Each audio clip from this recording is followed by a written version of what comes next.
Bonjour, bonsoir, bonne nuit, bon appétit, bonne journée, voilà. On fait cette vidéo pour un thread d'horreur comme d'habitude, hein. Vous savez, c'est toujours les vidéos thread d'horreur le lundi, jour de boulot. Bon, là, la semaine prochaine, il y aura 3 jours où je fais ça parce que la semaine prochaine, nous sommes en période de l'ascension.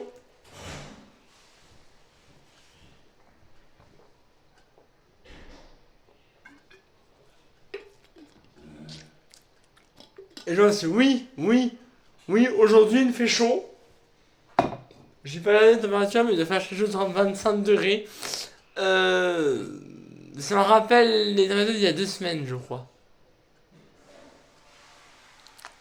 Je sais pas, j'ai pas contrôlé les températures d'il y a 2 semaines.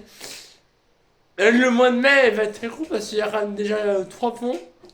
Il y a celui du 1er mai, celui du 8 et celui du 30 mai, donc du coup l'ascension. Aujourd'hui, je vais raconter 3 threads.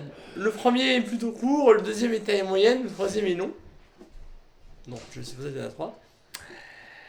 Je les ai écrites il y a quelques jours. Je les ai écrites et envoyées. Je les ai relues, je les ai contrôlées, elles sont plutôt pas mal. Et elles ont tous un même thème. Le thème, une sortie en ville.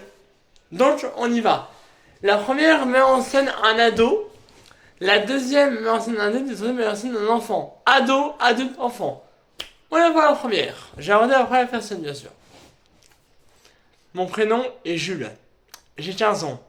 J'aime sortir en ville pour aller soit m'acheter de quoi boire un petit peu de soda le soir ou manger des bonbons.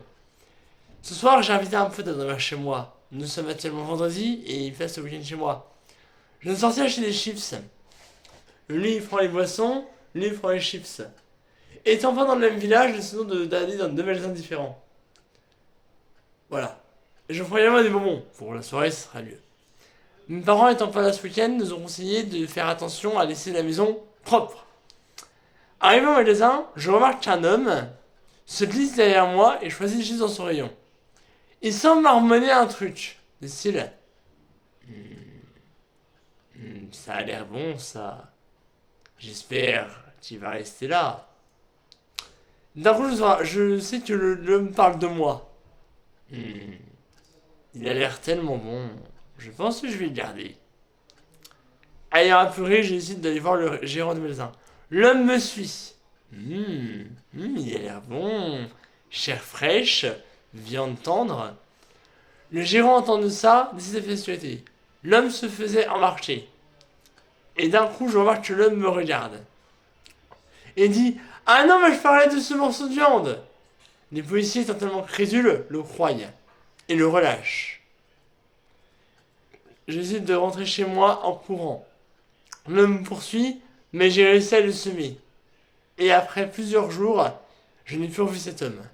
Que voulait-il? Me manger ou me tuer? Fin de l'histoire. L'homme est clairement un cannibale, hein. Il voulait manger le garçon, parce que bah voilà.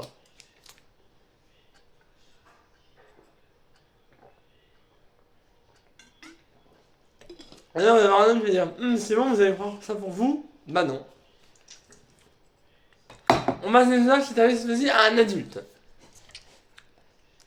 Bonjour, je m'appelle Jean-Pierre. J'ai 41 ans et je suis professeur de français. J'aime mon travail. Mon travail me semble plutôt corrosif. Enfin, il me tue la vie.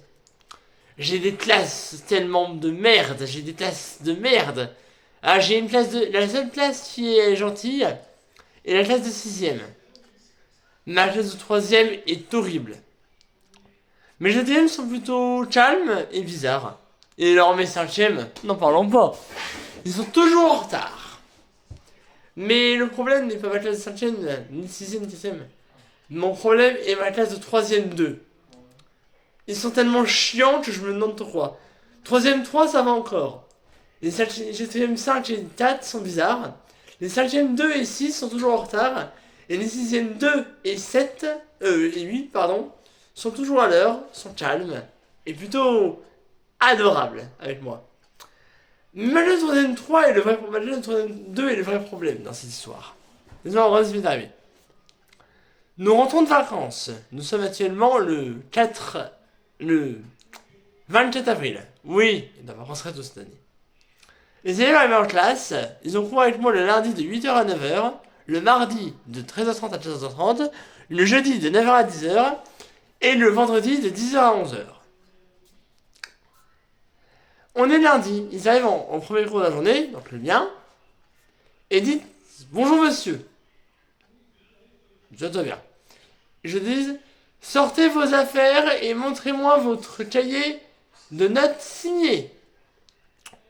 Enfin, je remarque qu'un élève sur les 25 n'a pas signé son cahier. Je demande pourquoi. Il me dit parents étaient pas là hier soir, ils sont rentrés à 22h et j'ai pas le temps de le faire signer. On demande de le faire signer dans la semaine. Donnez dans la semaine pour le faire signer. Mon élève, ok, c'est un signe de tête. Le lendemain, à mon cours de français, la note est signée. Mais je vois que c'est une signature différente. Ne sont pas ni de sa mère. Il dit c'est ma tante qui l'a signé et s'occupe de moi, mes parents sont pas de la semaine. Bon. Pour cette fois, j'ai accepté. J'étais vraiment un prof super sympa. D'un coup, j'entends un élève m'appeler du bout de la salle. Je décide de le voir. Il me dit qu'il a oublié son stylo bleu. Je l'emprunte et je lui dis pour rigoler. Il s'appelle Revient. Mais il est passé de neutre à énervé. Un visage qui m'a presque fait peur. Je décide de ne rien dire et de m'en aller. J'ai également entamé une nouvelle séance dans le cours de ce mardi. Vous marquez sur le cahier séance 4, la poésie lyrique. Ils se mettent à copier les leçons et tout se passe bien. Le jeudi, mes élèves commencent à être fatigués. Et je remarque qu'un élève n'est pas plutôt bizarre, mais il avait l'air énervé, très énervé, limite enragé. Il avait même de la bave qui coulait de sa bouche. Je lui ai demandé ce qu'il a. Il m'a regardé et a ouvert sa bouche en grand et a essayé de me mordre. J'ai fui de la salle et été prévenu à le CPE. Si vous savez, et j'ai vu un de mes élèves en train de manger un de ses camarades. J'ai évidemment appelé la police. Le lendemain, tous mes élèves étaient devenus fous. Et un de mes élèves a décidé de sauter sur moi et tenter de me mordre. Et tous mes élèves avaient de la bave autour de ma bouche. Certains étaient en train de se manger les lèvres, d'autres passaient la langue comme s'ils avaient faim. J'ai arrêté mon travail et j'ai démissionné. Depuis ce jour-là. Désolé, si. Ces élèves de 3ème sont des animaux également. Alors, vous dites ça n'a pas de rapport avec la ville. Ben si, les collèges, là, ça se situe en ville. Mais c'est vrai, c'est une chose qui sort un petit peu loin, parce que, en fait, les 3ème, soit ils faisaient ça, soit ils faisaient ça. Voilà. Donc oui, c'est ça fait peur quoi.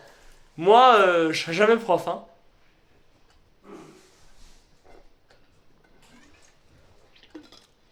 Moi, je me renseigne sur un élève avant. Oui, mon téléphone c'est animal. Ok, pas dans ma classe. Au revoir. On passe à une seule qui est arrivé à un enfant et c'est l'histoire longue du coup. Je m'appelle. Alors je vais ici trouver un nom que j'ai pas donné. C'est bon, je l'ai trouvé. Un prénom que j'ai encore jamais donné. Je m'appelle Lilio et j'ai 5 ans. J'ai réussi à raconter une histoire alors que j'ai de 5 ans. Mais cette histoire m'est arrivée en ville et était la plus effrayante de ma vie. Voici ce qui m'est arrivé. J'adore sortir avec mon grand frère de 14 ans qui se nomme Noah. Mais l'histoire est racontée par lui, mais c'est moi qui la lis. Enfin, j'ai raconté l'histoire avec mon frère, justement. On aime sortir en ville, faire des virées en ville avec mon frère, car il aime bien m'emmener à faire des surprises en ville. On va au cinéma, on va manger des glaces, on va visiter des églises, des cathédrales, des musées. Notre ville est pleine de musées, de cathédrales, d'églises et de petits marchands de glace. C'est tellement amusant de manger des glaces, surtout par cet été. Nous sommes en vacances scolaires actuellement, et mon frère, m'emmène dans une église, visiter une église. Cette église, le jour où on y va, de l'orge est joué. Du coup, arrivé, il n'y a rien. Du coup, on se dit, oh, ils ont peut-être été en pause. Est-ce qu'il faut des pauses un petit peu de temps en temps? On voit que l'homme qui joue de l'orge boit un café en marchant et arrive à la fin de la visite. Na na na na na na na na na. L'orge commence à jouer. Nous restons un petit peu de temps. On remarque qu'un homme est assis également au bout de l'autre église et écoute l'orge. Pas voir comment est l'homme car il se trouve devant nous. Ils ont avoir les cheveux un peu longs. Il arrive ici, quoi. Et ils ont avoir une petite barbe un peu bien taillée. Un peu comme la mienne, mais en plus court. Et l'homme ensuite, écoutez comme ça. Non, on a écouté. Et d'un coup, on tourne la tête parce que je remarque qu'un homme, de l'autre côté, nous salue. C'est le curé. Il nous donne un papier pour participer à une messe. Nous le remercions et le curé s'en va. Et on remarque que l'homme s'est légèrement rapproché de quelques bancs. Maintenant, nous le voyons un peu mieux. Il semble avoir environ la quarantaine. Voilà. Il est pareil. Toujours comme ça. D'un coup, nous remarquons. Nous regardons un peu les vitraux, vous savez. Et d'un coup, après avoir reposé les yeux sur l'homme, il s'est encore rapproché. Il est maintenant dans les bancs du milieu. Et on a maintenant à voir ce qu'il a. Il s'emportait une chemise à carreaux très sale, avec une salopette un peu déchirée. Elle semble être un bûcheron, peut-être en Mazda. Et d'un coup, l'homme tourne légèrement sa tête.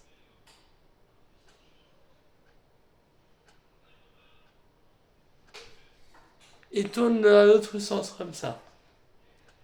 Nous voyons qu'il a l'air d'avoir des yeux, mais pas des yeux un peu comme les miens, des yeux ronds qui semblent énervés, comme si l'homme savait qu'on le regardait. On regarde en hauteur, les vitraux au plafond, oui c'est déjà tout seul, et d'un coup, l'homme s'est encore rapproché.